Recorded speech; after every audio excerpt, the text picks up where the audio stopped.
అందరికీ నమస్కారం.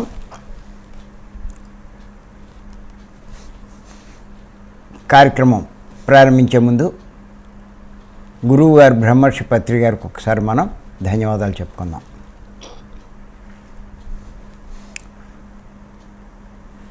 మనం గత 8 ఎపిసోడ్ల నుంచి ఒక విషయం మీద చెప్పుకుంటున్నాం. ఈరోజు 9వ ఎపిసోడ్.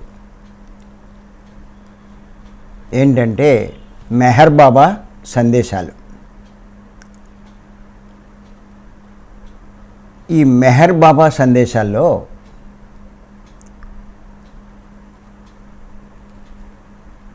ఆయన ఒక ముఖ్యమైన విషయం గురించి చెప్పారు. ఏంటంటే సాధకునకు గురువు యొక్క సహాయం చాలా చాలా అవసరమని. ఎంచేతంటే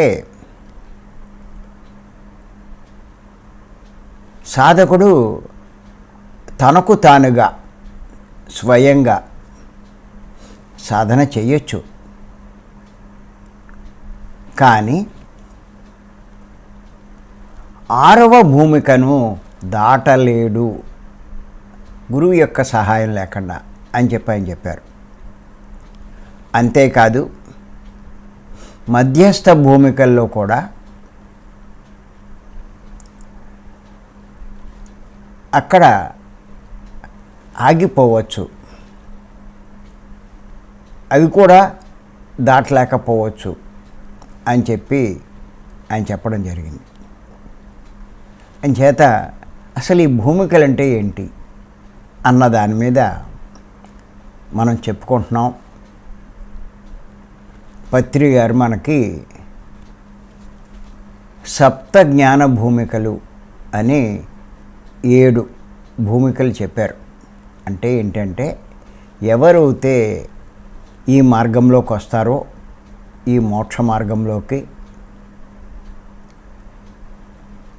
వాళ్ళ యొక్క స్టేజ్లు ఎంతవరకు ఎదిగారు, ఒక స్థాయి వరకు ఎదిగితే ఈ భూమికి దాకా వచ్చాడు అని అనుకుంటాం.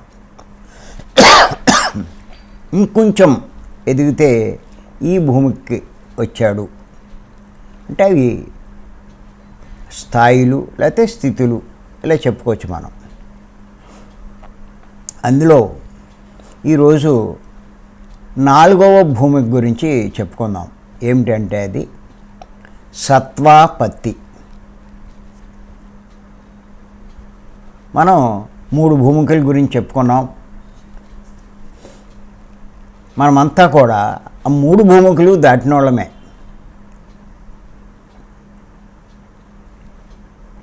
మరి ఈ 4వ భూమికలోకి వచ్చామా? వస్తే ఈ 4వ భూమికలో ఏ స్థాయిలో ఉన్నాం అది కూడా మనం తెలుసుకుందాం.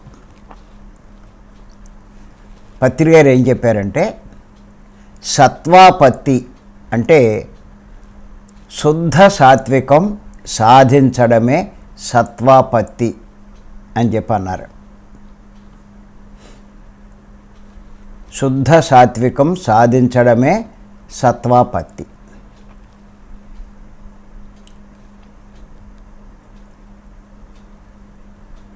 అంటే తమోగుణం, రజోగుణం అన్నవి పూర్తిగా శూన్యమైన స్థితి. తమోగుణం, రజోగుణం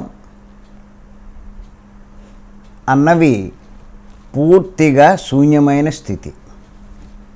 ఇక మిగిలింది శుద్ధ సాత్వికమే.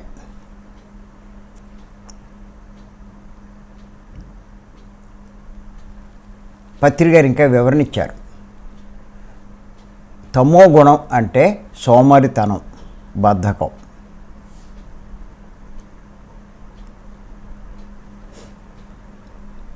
ఇది మనందరం అధిగమించిన వాళ్ళమే. తెల్లవారుజామున 3ంటికి లేవడం, స్నానాలు చేసి కూర్చోవడం, ఇవన్నీ చేస్తున్నామంటే తమో గుణాన్ని మనం అధిగమించాం. రజోగుణం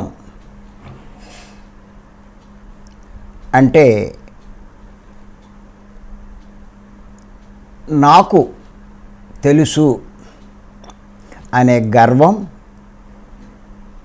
అహంకారం. కానీ ఇది కూడా మనం అధిగమించాం. ఇంకేతంటే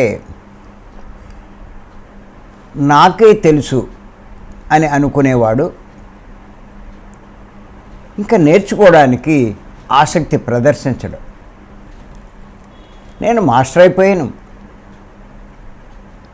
ఇంకా నేను నేర్చుకునేది ఏముంది అనేటువంటి భావనలో ఉంటాడు. నేర్చుకోవడానికి ఆసక్తి చూపించడం.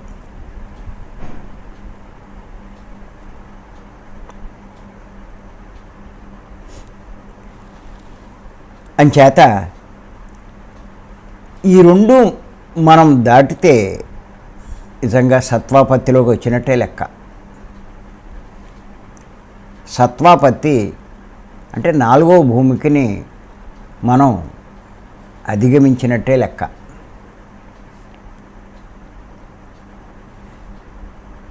ఇంకేతంటే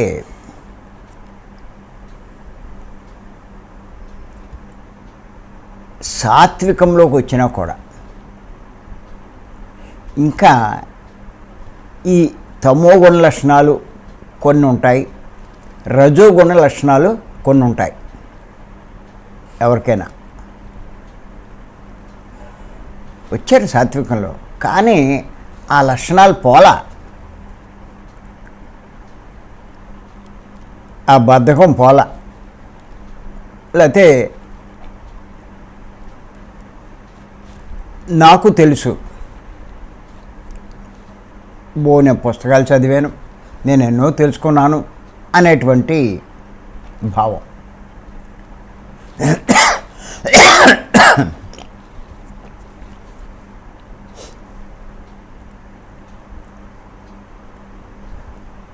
అంటే ఇందులో ఇక్కడ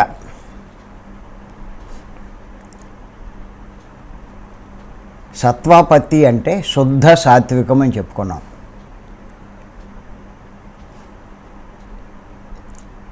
ఈ శుద్ధత్వంలో మొత్తం 3 స్టేట్లు చెప్పుకోవచ్చు, 3 స్థాయిలు. శుద్ధము, పరిశుద్ధము, మహాపరిశుద్ధం.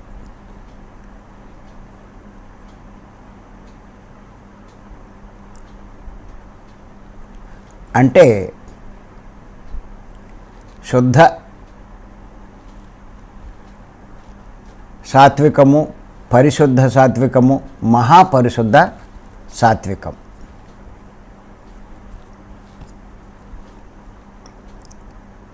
ప్రారంభ దశలో శుద్ధము అంటాం, కొంచెం దాంట్లో ఎదిగితే పరిశుద్ధము అంటాం, పరాకాష్ఠకి చేరుకుంటే మహాపరిశుద్ధము అంటాం.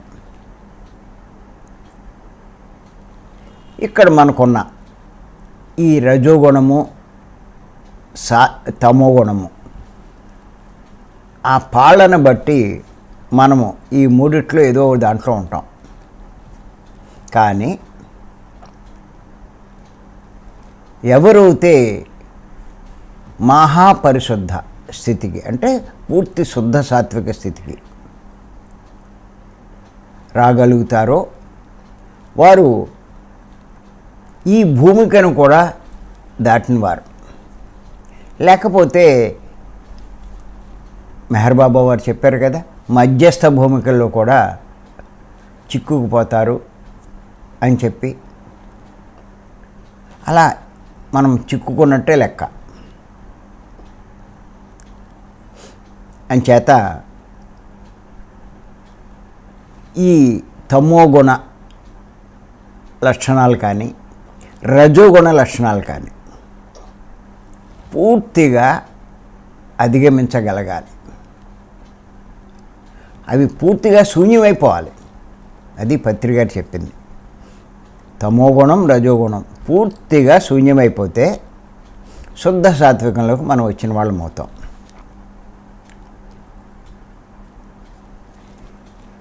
ఈ 4వ జ్ఞాన భూమిక పత్రిక గారు ఏమన్నారంటే, ఈ 4వ జ్ఞాన భూమిక ధ్యాన, స్వాధ్యాయ, సద్యన సాంగత్యాల ద్వారా సాధన తీవ్ర స్థాయికి అందుకున్న స్థితి. ఈ మూడిటి ద్వారా సాధన తీవ్ర స్థాయికి అందుకునే స్థితి. అప్పుడు వాళ్ళు ఏం చేస్తారంటే, ఆ తీవ్రత ద్వారా అపారమైన శక్తి సంపాదించుకుని నాడీ మండలం పూర్తిగా శుద్ధి చేసుకుంటారు. వాళ్ళకి మనసు పూర్తిగా కంట్రోల్ అవుతుంది.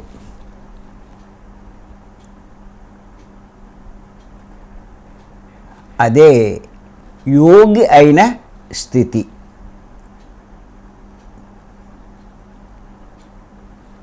అహం బ్రహ్మాస్మి అని చక్కగా సిద్ధాంతపరంగా తెలుసుకున్న స్థితి ఇది. ఈ 4వ స్థితి జ్ఞాన భూమిక ఏంటంటే, ధ్యాన, స్వాధ్యాయ, సజ్జన సాంగత్యాల ద్వారా సాధన తీవ్ర స్థాయి అందుకునే స్థితి. అటువంటి తీవ్రత ద్వారా నాడీ మండలం పూర్తిగా శుద్ధమైన స్థితి. తీవ్ర సాధన చేసినప్పుడు అపార శక్తి ఉంటుంది. ఆ శక్తి ఎంత పెరిగితే వాళ్ళ నాడీ మండలం అంత శుద్ధమవుతుంది. అంతేకాదు, వారికి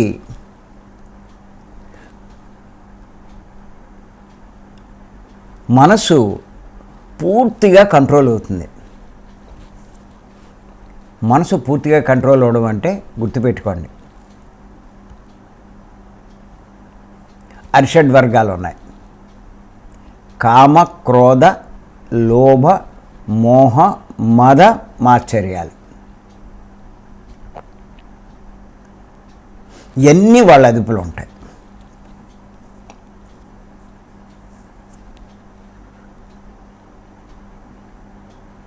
కామము అంటే కోరికలు. అంటే నేను ఇంకా డబ్బు సంపాదించాలి, లేకపోతే నేను అది సాధించాలి, ఇది సాధించాలి, ఇలాంటి కోరికలు. లేకపోతే నాకు కారు ఉండాలి, ఇలాంటివన్నీ.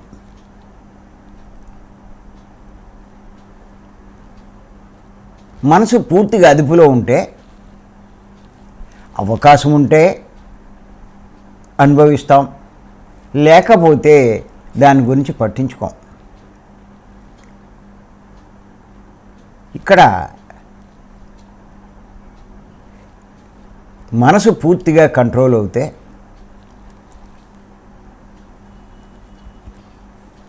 ఏ పరీక్షలు అయితే ఈ ఆధ్యాత్మిక మార్గంలో పెట్టబడుతూ ఉంటాయో మనం చెప్పుకున్నాం చాలాసార్లు. కీర్తి, కాంత, కనకం అని. కనకము అంటే ధనం. నేను కొన్ని చోట్లకు వెళ్ళాను, నేను వెళ్తూనే ఉంటాను కదా. చాలా చోట్ల మన మాస్టర్లే, పెద్ద మాస్టర్లే, చెప్పుకోవట్లేదు కానీ ఈ బిట్ కాయిన్స్లో పడి చాలా నష్టపోయారు. నిజంగా మనకు అనుకుంటాం ఈ ధ్యానంలోకి వచ్చిన వాళ్ళు ఇలాంటి నష్టాలు ఏమి జరగవని. కానీ మనసు వారి అదుపులో లేకపోవడం వల్ల ఈ కామం అనే దానికి బానిసై, అంటే ఈ కోరికకి బానిసై ఇంకా ఏదో సంపాదించేయాలి, ఏదో భ్రాంతి, ఇంకా బాగా చేయొచ్చు అని అంటారు. నిజంగా వాళ్ళు కొద్దిపాటి జ్ఞానం ఉంటే ఉన్న దాంట్లో చేస్తే చాలండి, అదే ఎక్కువ అండి. మీరు సంపాదించి ఇంకా గొప్ప పనులు ఏం చేయక్కల, వాళ్ళ వీళ్ళ కంపేర్ చేసుకోకల. ప్రకృతిలో ఆ ప్రకృతి, ఆ భగవంతుడు మనకి ఇచ్చినటువంటి అవకాశం ఏంటంటే ఎవరు ఏ స్థాయిలో ఉన్నా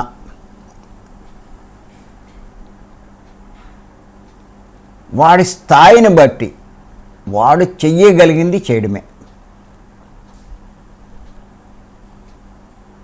ఈ సేవలు కానీ ఈ దానాలు కానీ నీకు లక్షలే ఉన్నాయి, 1000 ఖర్చు పెట్టు. కోట్లు ఉన్నాయి, అప్పుడు లక్షలు ఖర్చు పెట్టు. లేకపోతే నీకు చాలా తక్కువ, 1000 ఉన్నాయి, నీ జీతం చాలా తక్కువ, 100 ఖర్చు పెట్టు చాలు. కోట్లు ఉన్నవాడు లక్షలు ఖర్చు పెట్టిన దానికంటే 1000 ఉన్నవాడు 100 ఖర్చు పెడితే ఎక్కువ. ఇది గుర్తుపెట్టుకోండి.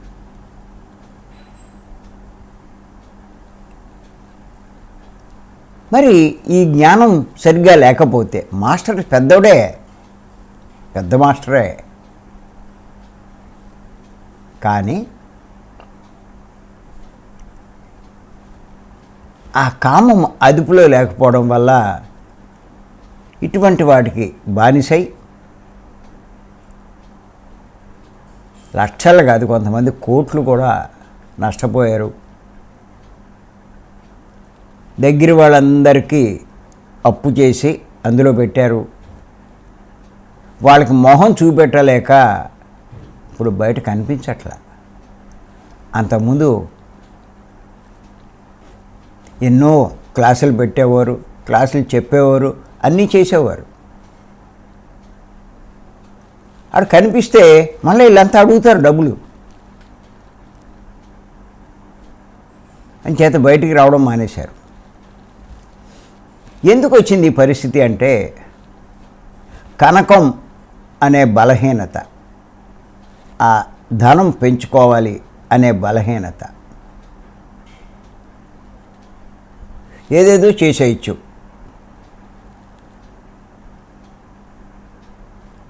మరి మాస్టరే ఈ చిన్న అవగాహన లేదు.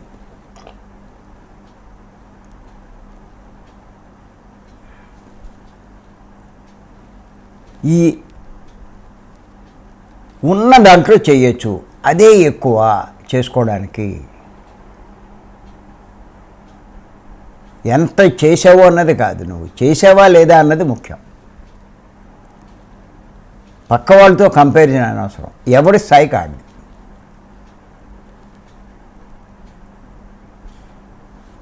అలాగా కామము, క్రోధము ఇది అదుపులో ఉండాలి. ఎక్కడ అవసరమైతే అక్కడ వాడాలి, వాడగలగాలి. అవసరం లేని కాడ దాన్ని ఉపయోగిస్తే నష్టపోతారు. లోభము, లోభం ప్రదర్శించు. ఎక్కడ నీ మనసు అదుపులో ఉంటే ఇవన్నీ అదుపులో ఉంటాయి. మదం, గర్వం, అసూయ,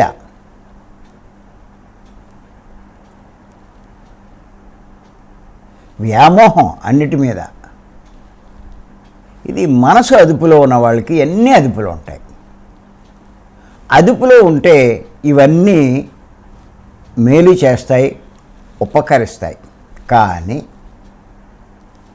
అదుపు లేకపోతే మటుకు వీటి వల్ల నష్టపోవాల్సి వస్తుంది.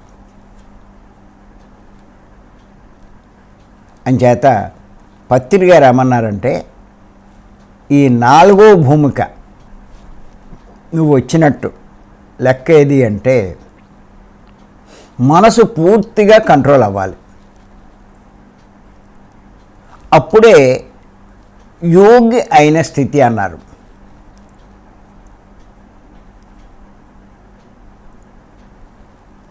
భగవద్గీతలో చెప్పాడు కదా, అందరికంటే యోగి గొప్పవాడని. అటువంటి యోగి ఆయన స్థితి అన్నారు.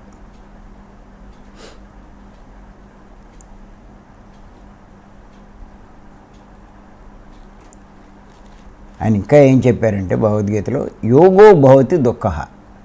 ఇంకా దుఃఖం వాడిని ఏం చేయదు ఈ స్థితిలోకి వస్తే, ఇది సాధిస్తే. చాలా గొప్ప స్థితి అండి. అసలు ఇది సాధిస్తే చాలండి ఈ జన్మలో.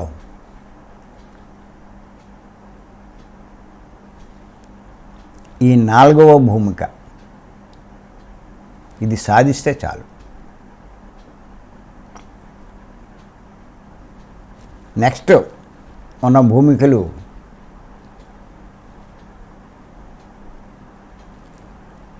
ఖచ్చితంగా వచ్చే జన్మలో ఒక్క జన్మలోనే పూర్తి చేసుకోగలం. అదే నేను చెప్తున్నాను. ఇదొక్కటి సాధించండి, దీనికి కష్టపడండి. ఒక రకంగా ఈ భూమికలోనే ఉన్నాం మనం. ఎవరి స్థాయిలో వాళ్ళు ఉన్నాం. ఇప్పుడు మనమంతా కూడా రకరకాల స్థాయిలో ఉన్నాం. ప్రారంభ, మధ్య, చివరి స్థితే ఇందులో శుద్ధ సాత్వికం.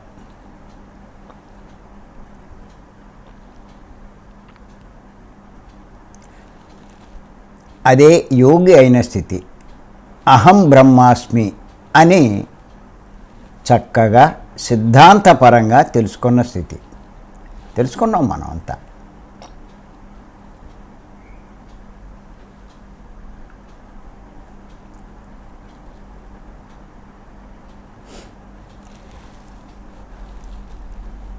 ఇంకా చెప్పాలంటే బ్రహ్మవిదుడు అయిన స్థితి. బ్రహ్మవిదుడు అయిన స్థితి.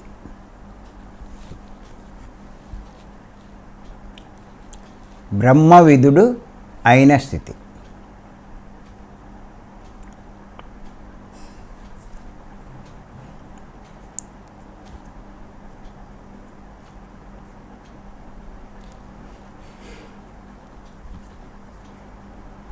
ఇంకా చెప్పాలంటే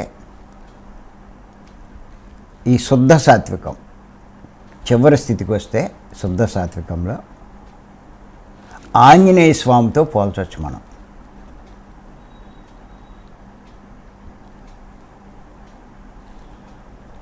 శుద్ధ సాత్వికంలో ఉన్నవాడే ఆంజనేయ స్వామి.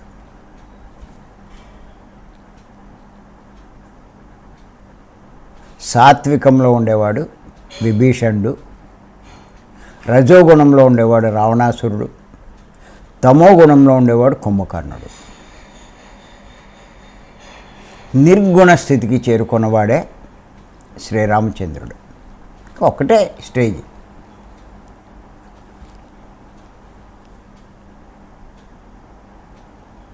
పూర్ణ జ్ఞానం ఉన్న స్థితి. ఈ లక్షణాలు మనలో ఉంటే నేను అందుకే అంటాను, మనం 350 జన్మలు దాటాము అని చెప్పి. ఇంతకుముందు అన్నీ కూడా చాలా, అందులో కూడా రానోళ్ళు ఉన్నారు. కానీ మనం ఆ 3 దాటి ఈ స్థితి సాధించే ప్రయత్నంలో ఉన్నట్టు మనమంతా.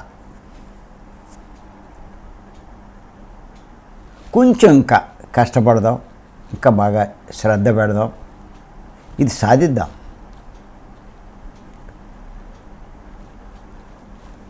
మన జన్మ ధన్యం చేసుకున్నట్టే లెక్క.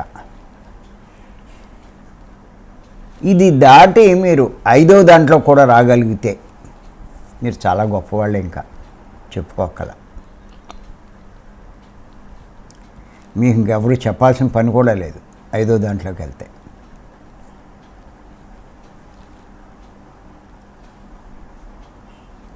అంచేత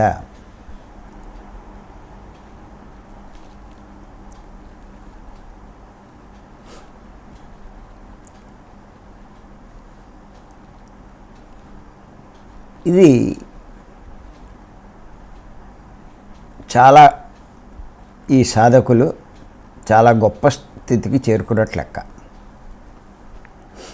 ఈ స్థితికి రావాలి అని శ్రీకృష్ణ భగవానుడు కూడా 2వ అధ్యాయం 45వ శ్లోకంలో చెప్పడం జరిగింది.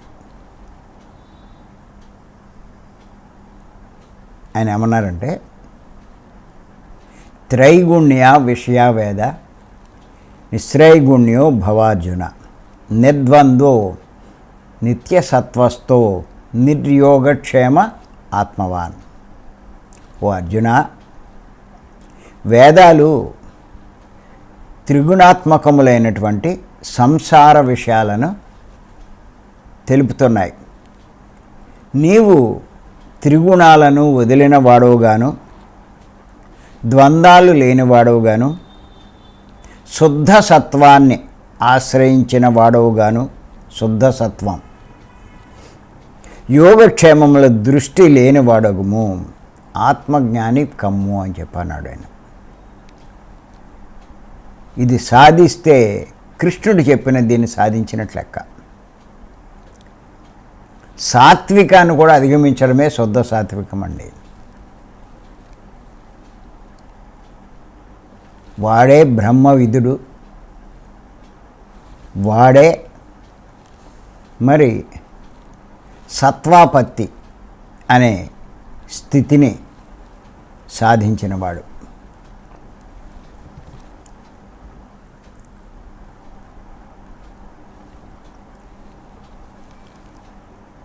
గొప్పవాళ్ళంతా చెప్పింది అదేనండి.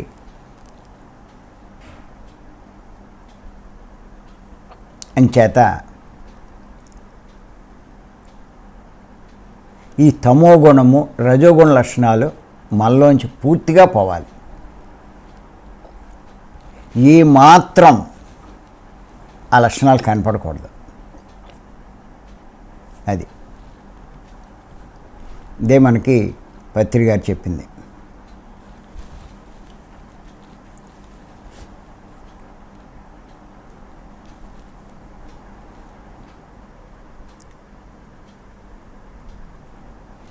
ఈ స్థితిలోకి రావడమే గొప్ప. ఈ స్థితిని సాధించడం ఇంకా ఇంకా గొప్ప. ఇక్కడ గురువు ఏం చేస్తాడంటే ఆ లక్షణాలు మనలో కాస్త కనిపిస్తూ ఉంటే హెచ్చరికలు చేస్తూ ఉంటాడు. మనల్ని వెనక్కి వెళ్ళనివ్వడం.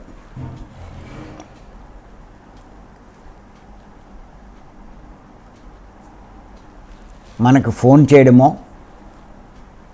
ఏమిటి నువ్వు మళ్ళీ వెనకబడ్డావు అని చెప్పడమో,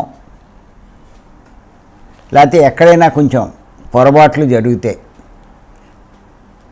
మనసు అదుపులో లేకపోవడం వల్ల వాటిని చూపించడమో, వాళ్ళని మళ్ళా సరైన దారిలో పెట్టి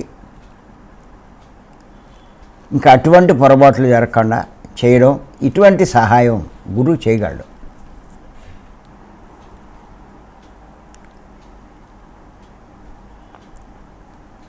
ఎక్కడ మనం ఆగిపోయాం, ఎక్కడ పొరపాటు చేస్తున్నాం అన్నది. ఇది ఈ సత్వాపత్తి తప్పనిసరిగా ప్రతి ఒక్కళ్ళు పదే పదే చదువుకోవాలి.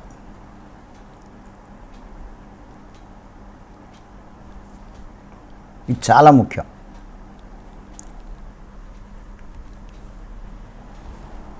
మిమ్మల్ని ఎవరైనా విమర్శించవచ్చు, దూషించవచ్చు. సహజం, అది లోకంలో అందరూ ఉంటారు.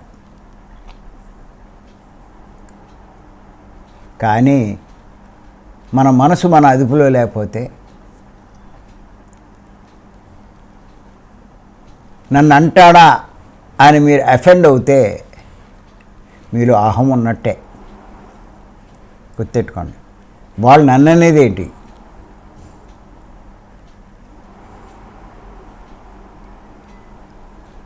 అలాగే ఎన్నో ప్రలోభాలు ఉంటాయి, వాటికి లోను కాకూడదు. వాళ్ళు ఏదో చేసుకుంటారు, మనకేంటి? అది ఇంచేతంటే ఇంకా చెప్పాడు ఆయన పత్రి గారు, యోగి అయిన స్థితి అని చెప్పాడు. అహం బ్రహ్మాస్మి అని చక్కగా సిద్ధాంతపరంగా తెలుసుకున్న స్థితి. అంటే నేను ఆత్మను, నేనే ఆ దైవాన్ని అని తెలుసుకున్న స్థితి. ఎప్పుడైతే నేను ఆత్మను అన్న అవగాహన కలిగిందో ఈ దేహం నేను కాదని అర్థమైనట్టేగా, ఈ దేహానికి ఉన్న పేరు నేను కాదని తెలుసుకున్నట్టేగా. ఇంకెప్పుడైతే ఈ పేరుతో మనల్ని విమర్శించినా, అవమానించినా, కించపరిచినా, ఏం చేసినా వాడు నన్నేమీ అనలేదు, నన్ను అనలేడు కూడా అన్న అవగాహనే అహం బ్రహ్మాస్మి అని సిద్ధాంతపరంగా తెలుసుకున్న స్థితి. గుర్తెట్టుకోండి. నేను కూడా చెప్తూ ఉంటాను, పత్రి గారు కూడా చెప్తూ ఉంటారు. ఏమంటారంటే, ఇతరులు ఏమనుకుంటారో అని ఏదైనా మీరు చేస్తే కనుక మీకు ఇంకా ఈ అవగాహన లేదు. గుర్తెట్టుకోండి. ఇతరులు ఏమనుకుంటారో,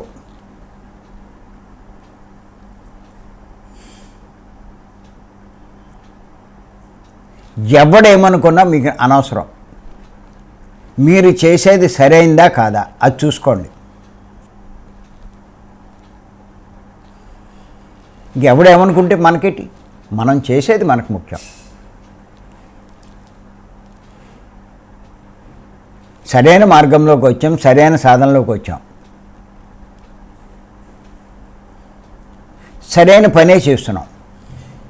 ఇంకెవడేమనుకుంటే మన గురించి మనకు అనవసరం.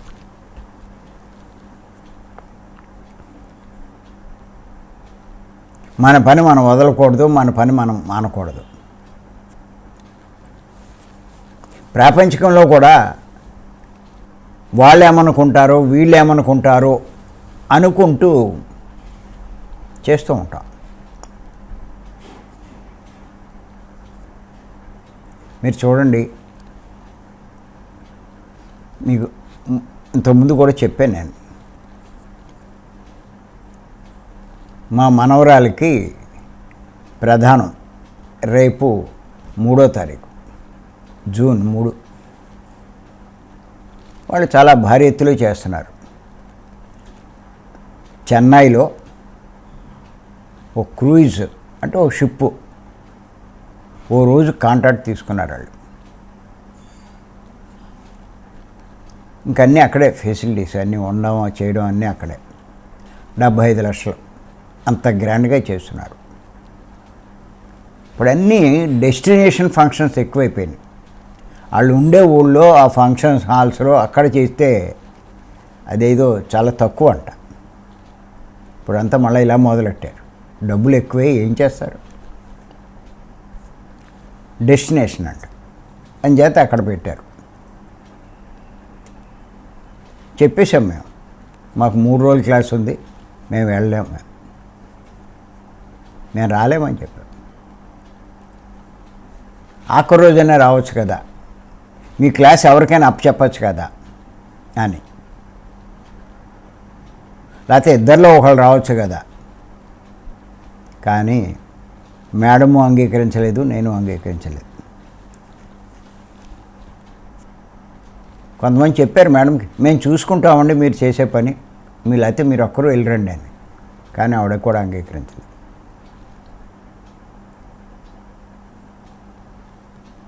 వెళ్ళకపోతే వాళ్ళు ఏమైనా అనుకుంటారేమో, మాకు అనవసరం. వాళ్ళు ఏమనుకున్నా మాకు అనవసరం.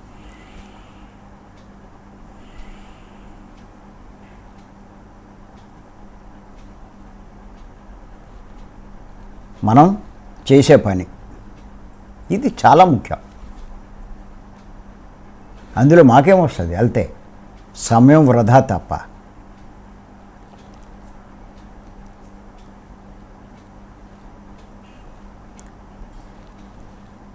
ఇంతమంది వస్తూ ఉంటే వాళ్ళని సాటిస్ఫై చేయాలి, వాళ్ళకి కావలసినట్టుగా వాళ్ళకి జ్ఞానాన్ని అందివ్వాలి, వాళ్ళకి ఏ లోటు లేకుండా చూసుకోవాలి.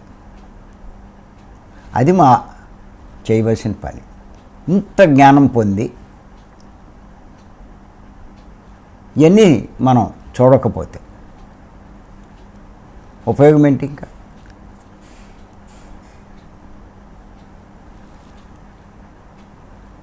గురువు అని చెప్పుకోవడానికి కూడా అర్హత లేదు.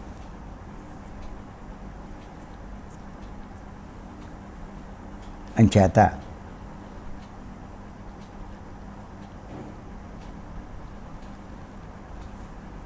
ఇతరులు ఏమనుకుంటారు అది నేను చెప్పేది. ఏదీ చేయకండి, బాగా రాసుకోండి ఈ వాక్యం. జ్ఞానం ఉన్నవాడు, జ్ఞాని ఇతరులు ఏమనుకుంటారో అని చెప్పి ఏ పని చేయడు.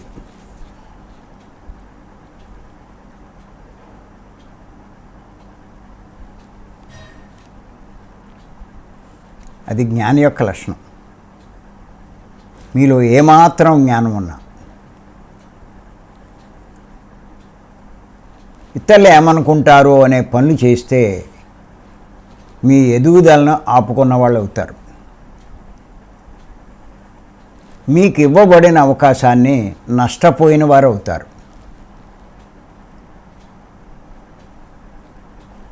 మీరు తీసుకున్న జన్మ నష్టపోయిన వాళ్ళు అవుతారు.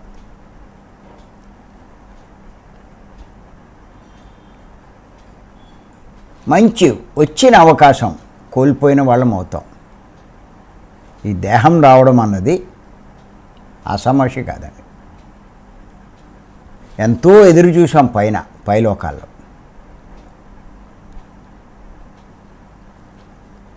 ఎంతో ఎదురు చూడగా మనకి ఈ దేహం లభించింది. అంటే ఈ జన్మ లభించింది. దీన్ని ఆత్మైన మనం ఆత్మలం, ఆ పైనుంచి వచ్చాం. ఈ దేహం కాదు. దేహం వాళ్ళు అలాట్ చేశారు అక్కడ. నేను ఈ పనులు చేసుకుంటాను, ఇది సాధిస్తాను, నేను ఈ జ్ఞానం పొందుతాను, నా లక్ష్యాన్ని సాధిస్తాను, నేను ఆ మోక్షం పొందుతాను, నాకు మళ్ళీ దేహం ఇవ్వండి అని అక్కడ వాళ్ళని బతిమాలుకున్నాం. అప్పుడు అలాట్ చేశారు. వచ్చిన ఈ జన్మని, అంటే ఈ దేహాన్ని ఆత్మలాభం కోసం చేయకుండా ఆడేదో అనుకుంటాడు, ఈడేదో అనుకుంటాడని చెప్పి వృధా చేస్తే నష్టపోయేది మనమేనండి. ఎందుకు నష్టపెట్టుకోవాలండి?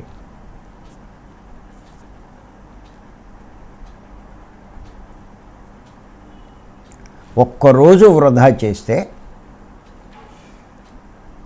ఆత్మను ఎంత నష్టపరిచామో అన్నది మీకు అర్థమవుతే ఒక్కరోజు కాదు కదా, ఒక్క క్షణం కూడా మీరు వృధా చేయరు. నేను అదే చెప్తున్నాను. నేను అవసరాలు చూసుకోండి, కాదని నేనేమన్నా. దేహ అవసరాలు,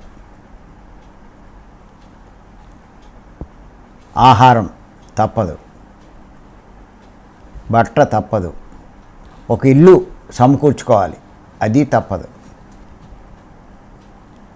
ఒక తోడు, ఒక భార్య కానీ భర్త కానీ ఎవరో ఒకళ్ళు ఉండాలి, అది తప్పదు. అవి చూసుకుంటూ ఉన్న సమయం వృధా చేయకండి. దానికోసం దీనికోసం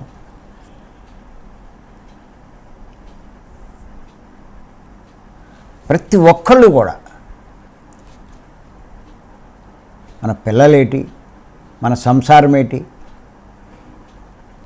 ఎవరైనా సరే వాళ్ళ కోసం మనం జీవితాన్ని వృధా చేయకూడదు.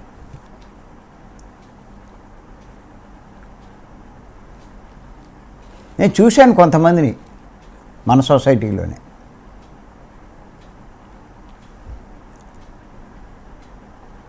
ఏమనేవారంటే, మా పిల్లలకి అయిపోతేనండి ఇంకా నాకు ఇంకే పని లేదండి, పూర్తిగా ఎందులో ఇన్వాల్వ్ అయిపోతాను. సరే అనుకునేవాళ్ళం. ఒక 5 ఏళ్ళు 6 ఏళ్ళు అయిపోయాక చూస్తే ఆ పిల్లలకు పెళ్ళిళ్ళు చేయడం అన్నీ అయిపోయినాయి. ఆ అమ్మాయికో అబ్బాయికో అన్నీ అయిపోయాక ఒక ఏడాది తిరగకుండా వాళ్ళ పిల్లలు పుట్టేవారు మనవలు. వాళ్ళు ఏం చేసేవారంటే ఈ ముసలోళ్ళకి అప్పచెప్పేసి ఉద్యోగాల్లో పోయేవారు.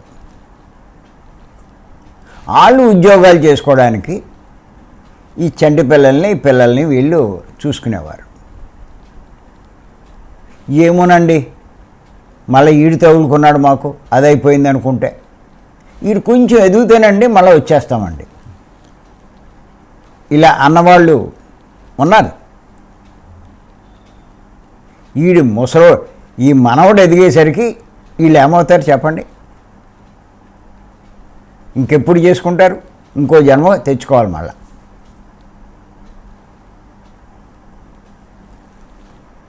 అక్కడ ఇటువంటి మార్గంలోకి రావచ్చు, అందచ్చు, అందకపోవచ్చు. ఆ వాతావరణం ఎలా ఉంటుందో తెలియదు, ఎటువంటి పరిస్థితులు ఉంటాయో తెలియదు. వచ్చిన అవకాశాన్ని చేజార్చుకున్న వాళ్ళు అవుతారు. అంచేత అందుకే వీటన్నిటి మీద ఉన్న మమకారం వదిలేయాలంటారు. నువ్వు చేసావు, పిల్లల్ని పెంచావు, బాగానే ఉంది. వాళ్ళకి రెక్కలు వచ్చినాయి, పక్షికి రెక్కలు వస్తే ఎలా వదిలేస్తుందో వదలవా వాళ్ళని? వాళ్ళ కోసం వచ్చావు నువ్వు, వాళ్ళ కోసం దేహం తీసుకున్నావా?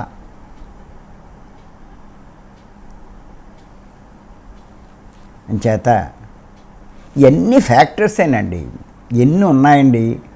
చిక్కుకుపోవడం అంటే ఇయేనండి, ఇంకంతకనే ఉంది. మధ్యస్థ భూమికల్లో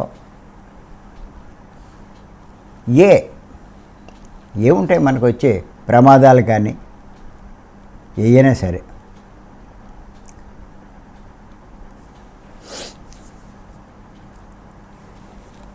అలా చిక్కుకుపోకుండా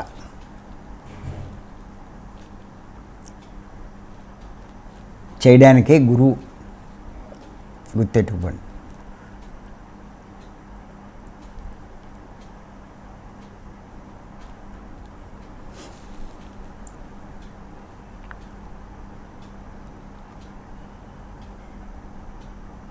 మరి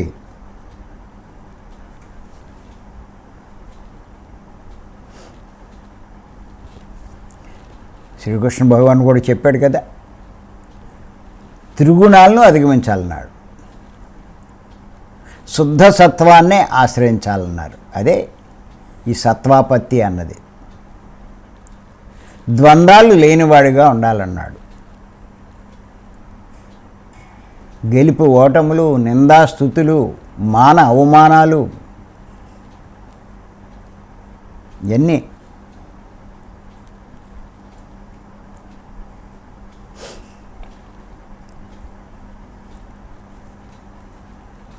అందరూ చెప్పారు, అందరూ అయ్యే చెప్పారు. కృష్ణుడు చెప్పినా, ఎవరు చెప్పినా అదే. మెహర్ బాబా చెప్పినా,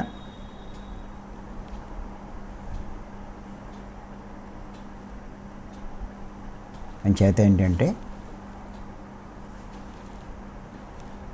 ఈ భూమిక మనం సాధించగలిగితే చాలు, ఈ జన్మకు చాలు, నా లెక్క అవుతుంది. ఇది దాటి తర్వాత భూమికలోకి మీరు చేరుకోగలిగారా, చాలా అదృష్టవంతులు. అది మీ పట్టుదలను బట్టి ఉంటుంది. సంసారంలోనే ఆ నిర్వాణం పత్రిక స్పష్టంగా చెప్పారు, గుర్తుపెట్టుకోండి. సంసారంలోనే నిర్వాణం. చేత సంసారాన్ని ఏమీ వదలద్దు.